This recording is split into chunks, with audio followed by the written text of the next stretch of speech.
السلام علیکم ورحمۃ اللہ وبرکاتہ۔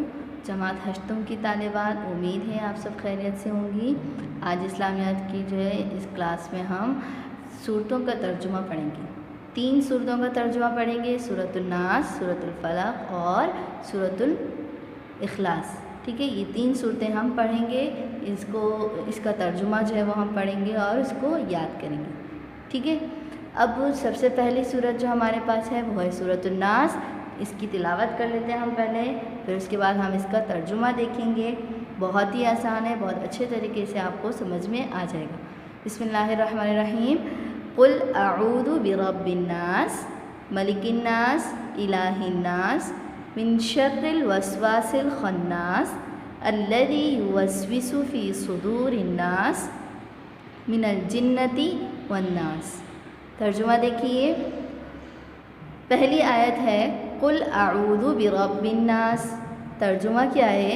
کہو کہ میں پناہ مانگتا ہوں تمام لوگوں کے پروردگار کی۔ قل کا مطلب ہوتا ہے کہو، ٹھیک ہے، اعوذ پناہ مانگتا ہوں، میں پناہ مانگتا ہوں، تو اس کا کیا مطلب ہوا؟ کہو کہ میں پناہ مانگتا ہوں برب الناس، ناس کا مطلب ہوتا ہے لوگ اور رب کا مطلب ہوتا ہے پروردگار، یعنی لوگوں کے پروردگار کی۔ بات سمجھ آ رہی ہے؟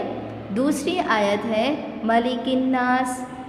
اس کا ترجمہ کیا ہے؟ سب لوگوں کے بادشاہ کی۔ ناس کا مطلب کیا ہے؟ لوگ، اور ملک کا مطلب کیا ہے؟ بادشاہ۔ تو اس کا ترجمہ کیا ہوا؟ سب لوگوں کے بادشاہ کی۔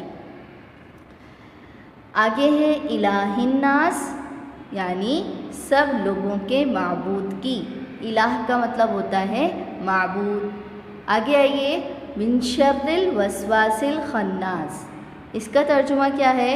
اس وسوسہ ڈالنے والے کے شر سے جو پیچھے کو چھپ جاتا ہے۔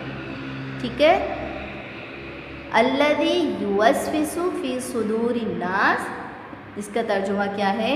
جو لوگوں کے دلوں میں وسوسہ ڈالتا ہے۔ یوسوس کا مطلب کیا ہوتا ہے؟ وسوسہ ڈالنا۔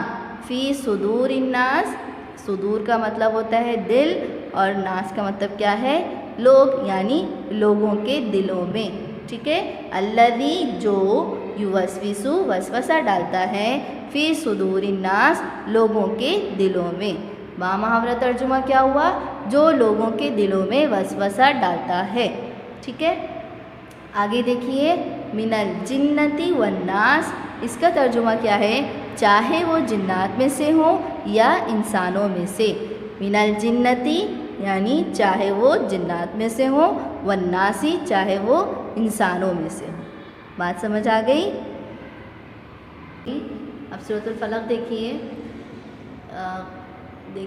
قل اعوذ برب الفلق من شر ما خلق ومن شر غاسق اذا وقب ومن شر النفاثات فی العقد ومن شر حاسد اذا حسد۔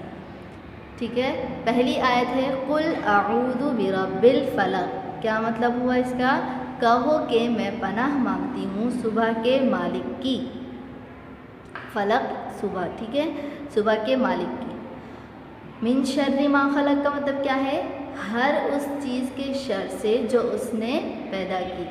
من شر، ہر اس چیز کے شر سے، ما خلق جو اس نے پیدا کی۔ ومن شر غاسق اذا وقب، اور اندھیری رات کے شر سے جب وہ پھیل جائے۔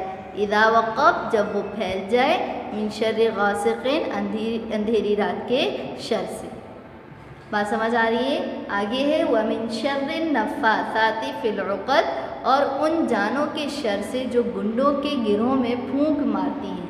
گنڈوں کے گروہ میں مطلب یہ ہے کہ جو تعویذ گنڈے کرتے ہیں، ٹھیک ہے، تو ان کے شر سے جو تعویذ کرتی ہیں، صحیح ہے، تعویذ وغیرہ، جادو ٹونے وغیرہ جو ہیں، یہ اس سے مراد یہ ہے، یعنی کہ اور ان جانوں کے شر سے جو گنڈوں کے گروہ میں پھونک مارتی ہیں۔ ومن شر حاسد اذا حسد، اور حسد کرنے والوں کے شر سے جب وہ حسد کرنے لگیں۔ ٹھیک ہے، یعنی جو حسد کرتے ہیں ان کے شر سے جو ہے وہ کیا کرتے ہیں؟ ہم پناہ مانگتے ہیں۔ کلیئر ہوگی بات کہ من شر حاسد حسد کرنے والوں کے شر سے، اذا حسد جب وہ کیا کرنے لگے، حسد کرنے لگے۔ یہ ہو گیا سورۃ الفلق کا ترجمہ، ٹھیک ہے۔ یہ بھی آپ لوگوں کو اچھی طریقے سے سمجھ میں آ گیا ہوگا اور یہ بھی بہت آسان ہے۔ اب ہم پڑھتے ہیں سورۃ الاخلاص۔ تو یہ دیکھیے سورۃ الاخلاص، ٹھیک ہے۔ اب ہم سورۃ الاخلاص پڑھ لیتے ہیں، یہ بھی بہت آسان ہے۔ سب سے پہلے اس کی تلاوت کر لیتے ہیں۔ قل هو اللہ احد اللہ الصمد لم یلد ولم یولد ولم یکن لہ کفوا احد۔ ترجمہ کیا ہے؟ پہلی آیت کا ترجمہ ہے قل هو اللہ احد، یعنی کہہ دو کہ اللہ ہر لحاظ سے ایک ہے۔ اللہ الصمد، اس کا مطلب کیا ہے؟ اللہ ہی ایسا ہے کہ سب اس کے محتاج ہیں، وہ کسی کا محتاج نہیں۔ صمد کا مطلب کیا ہے؟ بے نیاز، یعنی کہ ہم سب اس کے محتاج ہیں، اللہ جو ہے وہ کسی کا محتاج نہیں ہے، وہ بے نیاز، ٹھیک ہے۔ اس کے بعد ہے لم یلد ولم یولد، نہ اس کی کوئی اولاد ہے اور نہ ہی وہ کسی کی اولاد ہے۔ ولم یکن لہ کفوا احد، اور اس کے جوڑ کا کوئی بھی نہیں ہے۔ یہ ہو گیا سورۃ الاخلاص کا ترجمہ، اور ہم نے جو ہے وہ چونکہ تینوں صورتیں پڑھ لی ہیں، تو اب آپ کا کام کیا ہے کہ آپ نے جو ہے وہ اس کا پہلے ٹائٹل پیج بنانا ہے، یعنی صورتوں کا ترجمہ، اس کا جو ہے وہ ٹائٹل بنائیے گا یا پھر جو ہے وہ صورتیں لکھیے گا، اور اس کے بعد جو ہے وہ پہلی صورت لکھیں گے سورۃ الناس، اور پھر صورت لکھیں گے اور اس کے بعد اس کا ترجمہ تحریر کریں گے، اس طرح سے سورۃ الفلق اور پھر اس کا ترجمہ، اور پھر سورۃ الاخلاص اور پھر اس کا ترجمہ۔ صورت بھی تحریر کرنی ہے اچھی اور صاف رائٹنگ میں۔ بعد آپ کے پاس جو اسلامیات کی کاپی ہے اس میں تو یقیناً آپ لوگوں نے عملی کتاب میں جو تفصیلی سوالات دیے گئے ہوتے ہیں اس کا کام کرتے ہیں، ٹھیک ہے۔ تو کاپی کے ایک طرف جو ہے وہ آپ نے اس طرح سے سوالات کا کام کیا ہوگا۔ تو اب صورتوں کا ترجمہ لکھنے کے لیے اب آپ نے کیا کرنا ہے کہ آپ نے اپنی کاپی کے دو حصے کر لینے، ٹھیک ہے۔ ایک حصہ آپ کے سوالات کا ہو جائے گا اور ایک حصہ آپ کی تراجم کا ہو جائے گا۔ تو یہاں پر آپ جو ہے وہ ٹائٹل پیج بنائیں گے اور اس پر لکھیں گے تراجم سورۃ الناس، سورۃ الفلق اور سورۃ الاخلاص۔